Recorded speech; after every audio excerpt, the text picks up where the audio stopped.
అంటే అన్నా అంటాడు హరీష్ రావు రేవంత్ రెడ్డి అధికారిక కార్యక్రమాలలో తిడతాడు ఎందుకని. ఆయన ఇవాళ మాట్లాడుతుంటే చంద్రశేఖరరావు గారంట తెలంగాణ జాతిపిత అంట. మిత్రులారా, ఇట్లా మాట్లాడితే ఇంకా నేను ఏదో ఒకటి అనకపోతే ఎట్లయితుంది మీరు చెప్పురు.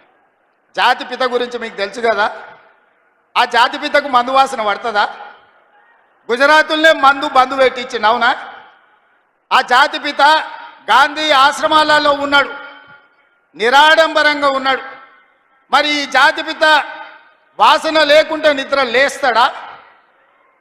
ఆ జాతిపిత ఎక్కడా? ఈ జాతిపిత ఎక్కడా?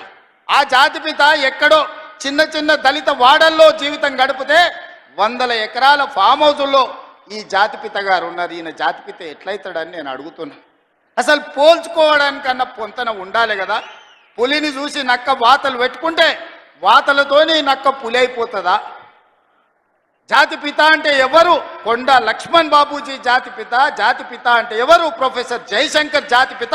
ఏ పదవి లేకుండా సర్వం త్యాగం చేసి ఈ దేశం కోసము, స్వతంత్రం కోసము, తెలంగాణ రాష్ట్రం కోసం సర్వం దారబోసిన కొండా లక్ష్మణ్ బాపూజీనో ప్రొఫెసర్ జయశంకర్ తెలంగాణకు జాతిపిత అవుతాడు తప్పితే నోరు తెరిస్తే అబద్ధాలు చెప్పేటోడు, తెలంగాణ రాష్ట్రాన్ని దోసుకున్నాడు, 100 ఎకరాల ఫామ్ హౌజులు కట్టుకున్నాడు, 1,00,000 కోట్ల రూపాయలు సంపాదించుకున్నాడు, టీవీలు పేపర్లు పెట్టుకొని అబద్ధాలను విషప్రచారం చేసేటోడు తెలంగాణ జాతిపిత ఎట్లయితాడని తాటి చెట్టులాగా పెరిగినాయని నేను అడుగుతున్నా.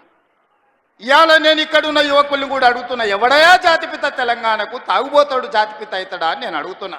త్యాగాలు చేసినోడు తెలంగాణకు జాతిపిత అవుతాడా? తాగుబోతాడు తెలంగాణకు జాతిపిత అవుతాడా అని నేను అడుగుతున్నా. ఒక జయశంకర్, ఒక కొండా లక్ష్మణ్ బాబుజీ తెలంగాణ జాతిపితలు అవుతారు తప్పితే తెలంగాణను జలగల్లాక పట్టి పీడించుకున్నవాడు, తెలంగాణ ప్రజల రక్తం దాగినోడు ఎవడు జాతిపిత కాడు. క్యూ న్యూస్లో పనిచేయటకు వీడియో ఎడిటింగ్ మరియు SEOలో అనుభవం గల జూనియర్ ఎడిటర్స్ కావాలను. సంప్రదించవలసిన నెంబర్ 8688926084. లేటెస్ట్ న్యూస్ తెలుగు మరియు ఇంగ్లీష్ అప్డేట్స్ కోసం ఇప్పుడే క్యూ న్యూస్ అఫీషియల్ యాప్ని ప్లే స్టోర్ నుండి డౌన్లోడ్ చేసుకోండి. సరికొత్త సమాచారాల కోసం క్యూ న్యూస్ వెబ్సైట్ని ఫాలో అవ్వండి. ఛానల్లో ప్రాంతీయ, జాతీయ, అంతర్జాతీయ వార్తలు వీక్షించండి. లైక్ చేయండి.